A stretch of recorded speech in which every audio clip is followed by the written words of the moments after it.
Hey guys, if you want to help out with the new cinematic Venom movie, you can help us produce it. We honestly can't do it without you. There are people who are wanting to literally fly from all across the world to do this movie. So there's a link to Indiegogo in the description. Please help out. Any amount is appreciated. That being said, today we're looking at Rocky. Rocky! Wish me luck, I'm gonna need it. Good luck.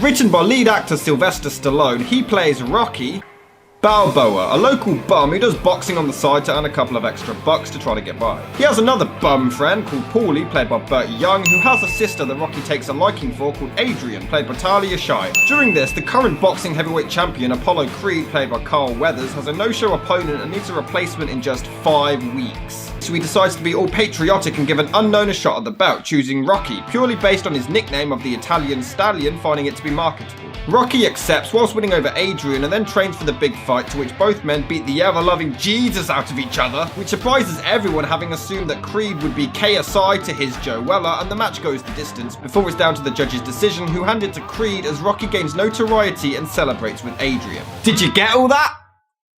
Hope so. Absolutely. Amazingly, Stallone actually wrote the entire screenplay for this movie in 3.5 days. Took me 3 years to write Ready to Stumble! You know, you should have planned ahead. He saw the championship match between Muhammad Ali and Chuck Wepner in Richfield, Ohio on March the 24th, 1975, and he was allegedly inspired by the story. Nobody expected Wepner to actually last very long, but he went all the way to the 15th round before finally being knocked out, but Stallone weirdly denies that this was his inspiration. Come on, Sly, we all know it was. Why you lie, Sly? You don't want to know. In fact, Chuck Wepner actually sued Stallone for this, but was settled out of court with an undisclosed amount. Muhammad Ali even spoke out at the Academy Award ceremony with Stallone to show that he wasn't offended by the movie one bit. The studio United Artists liked the script and wanted it to further the careers of stars such as Robert Redford, Ryan O'Neal, Burt Reynolds, or even James Caan. Stallone refused to let them make the movie unless he played the lead character himself. He was so broke he only had $106 in the bank at the time, no car, and was even attempting to sell his dog because he couldn't afford to feed it. He was literally working as an usher, earning just $36 a week. But to his credit, he always stuck to his guns. The producers eventually agreed, but only if he continued to help write the production unpaid. However, they only agreed due to a misunderstanding. Once they gained access to the script and actually liked it, they wanted to know more about Stallone and were sent a copy of his 1974 movie called The Lord of Flatbush. Flatbush. Don't tease me. It's about a street gang in Brooklyn, New York, and follows unknown actors at the time, Perry King, Henry Winkler, and Paul Mace. When asked which one was Stallone, they were told the blonde kid, who was actually Perry King. This caused confusion as he didn't seem to be Italian like the name Stallone suggests. The movie was only greenlit because they liked Perry King in that movie and wanted him. And when they discovered the truth, they failed to see the funny side. Oops. It's a waste of life! Stallone has often stated that he would have never been able to forgive himself if the film was a hit and somebody else was the main character. He was also aware that producers of the studio were able to greenlight the project if the budget was low enough. It ended up becoming $1 million. Nice and low. We only want $5 grand. Just $5 grand. Just $5 grand's all we want. You can give $1 million to Rocky, give us $5 grand. Absolutely. The producers remained unsure about having an unknown playing the lead. Real boxer Ken Norton was given the part for Apollo Creed but later pulled out. When Carl Weathers auditioned, he accidentally hit Stallone for real. Sly told him to calm down as it was only an audition, and Carl said he'll do a lot better when he gets to audition with the real actor. They had to actually explain that Stallone was the real actor. Carl looked at him and replied, "Well, maybe he'll get better." That alone got him the part. Wow, he's a complete douche. You're hired. I should have broke your thumbs! Stallone wanted Harvey Keitel as Paulie, but it was far too expensive. Carrie Snodgrass was cast as Adrian, but was later recast as she wanted more money, the same for Cher. Susan Sarandon auditioned, but was considered too attractive, which is when Talia Shire landed the part. Oh, you're nice and ugly, you're hired! Screw you, creepo! Shire was more eager to work on the film to break out of the shadow of her brother Francis Ford Coppola, but she also loved working with Stallone and loved his intelligence and knowledge of filmmaking. The training montages of hitting carcasses to train or running up the steps of the Philadelphia Museum of Art was based on Joe Frazier's real training regime, but he was given no credit for it. Wow. They just seemed really douchey whenever they copied stuff from real life, didn't they?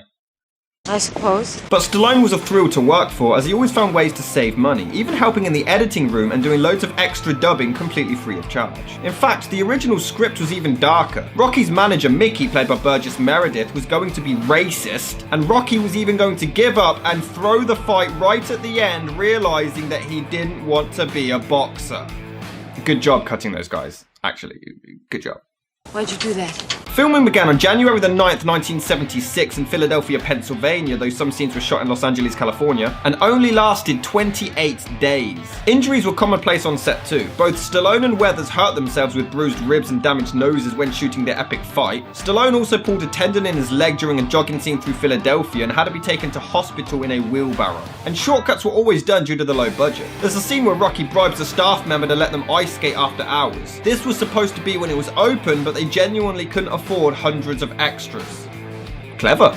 Absolutely. They also pointed out their own flaws. At one point, this is said, Jergens, the poster's wrong. What do you mean? While I'm wearing white pants with a red stripe. this is a real mistake by the studio's props department. They genuinely couldn't afford to fix it, so they just had Rocky actually acknowledge it. It's pretty clever.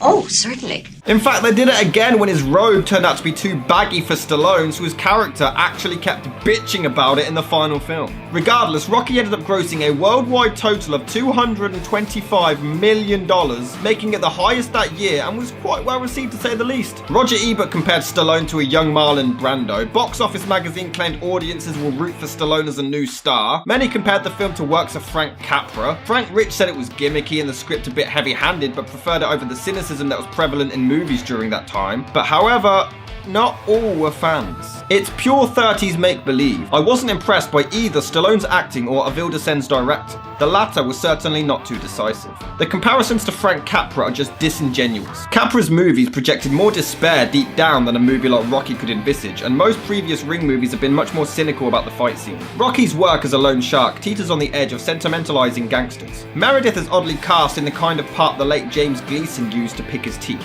That's right, it stinks! Despite the critical reception, it was nominated for 10 Academy Awards but walked away with Best Picture, Best Director and Best Editing. But to this day, along with Charlie Chaplin, Stallone remains the only man of two in film history to have been the writer of an original screenplay, starred as the lead of the same film, and to have been nominated for Oscars for both. Damn.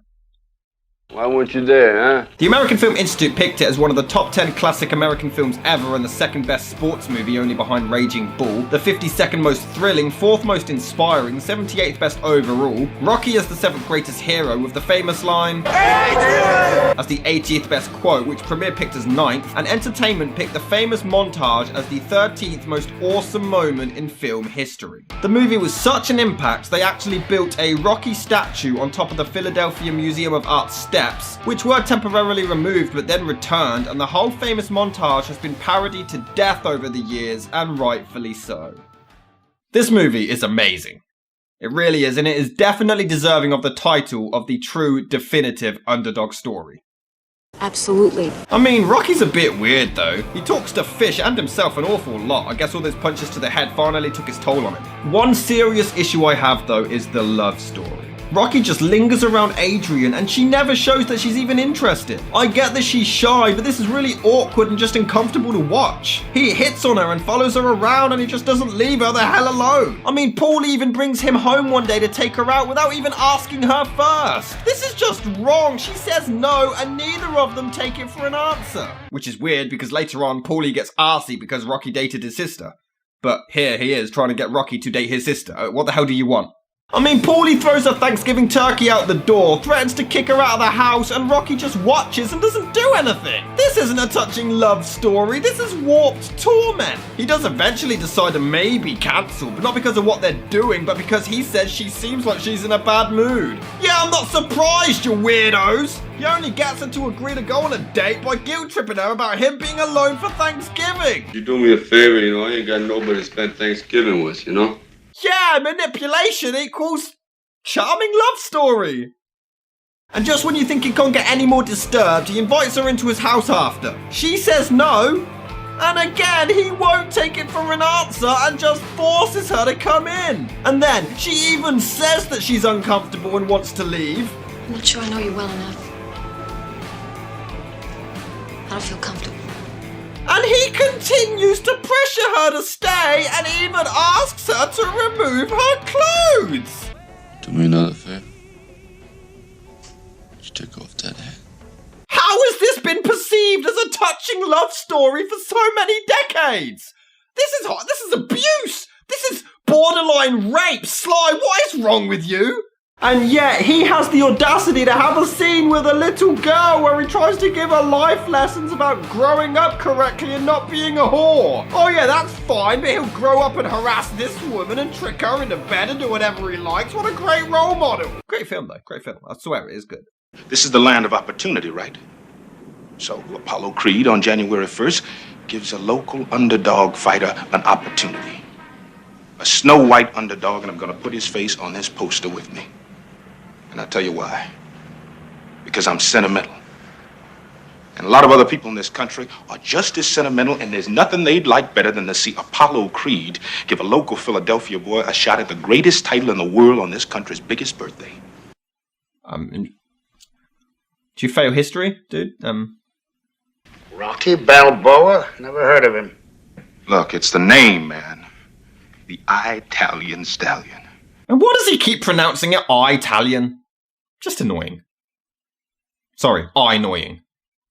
I know, because I've been in this racket for 50 years. 50 years, huh? 50 years, God, I've seen it all of it. You know what I've done? What? I have done it all.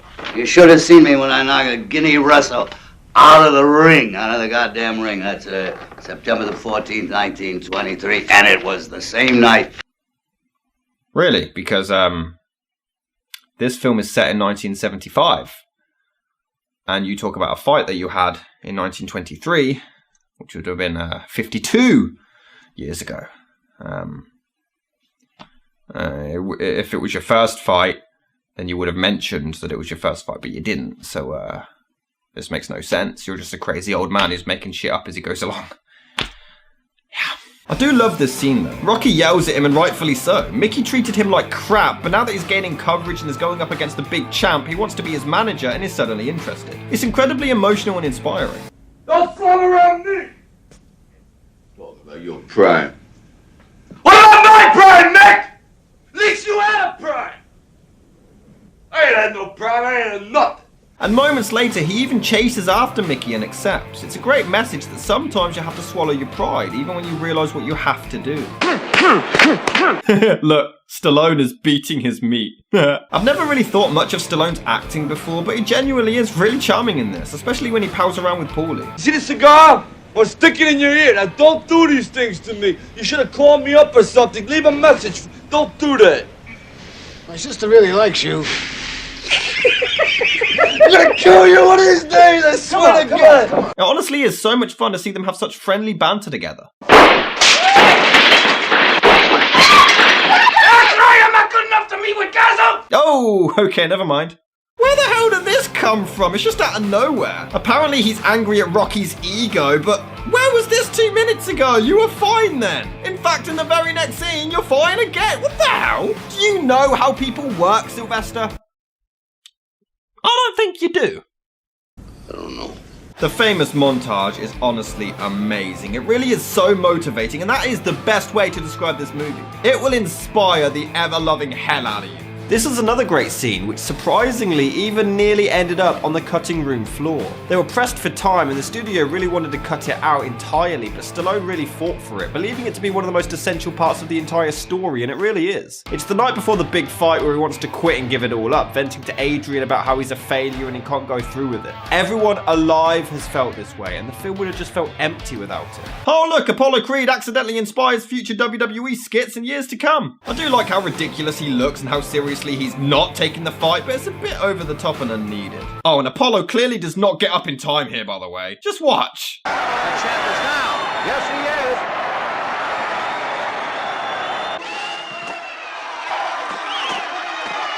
Creed is down. What a surprise this is.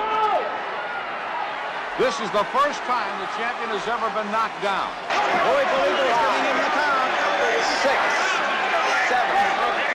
Apollo just clearly lost the fight in the first round. I'm just saying. Get a job, you bum. But the fight itself is again so inspiring. Rocky gets the absolute crap beaten out of him, but he just keeps getting up and carrying on, even with a broken nose. Both men get bloodied but don't care. Even their managers tell them to stay down, but they both threaten them if they decide to throw in the towel. And I really love the ending. You expect the cliche of the underdog always coming out on top, so it's refreshing to see him do so well and then still lose. But he's also too occupied finding Adrian. She's his priority. It's perfectly shot and edited together. It is seamless storytelling, and that's what makes this movie work so well. You got a big mouth. You know, you just talk too much. Not long after, a novelization followed the same year of its release, followed by video games, a parody movie called Ricky 1 in 1988, and a whole bunch of sequels to follow. In fact, this has more sequels than any Best Picture winner in history with 6. But really, have any managed to maintain the charm and passion of the original film? After the awkward beginning of the relationship, the love story is actually fine. The acting is all around charming, but it really is a true underdog story to get you pumped up, and in my mind, worthy of all of its accolades. A damn good film.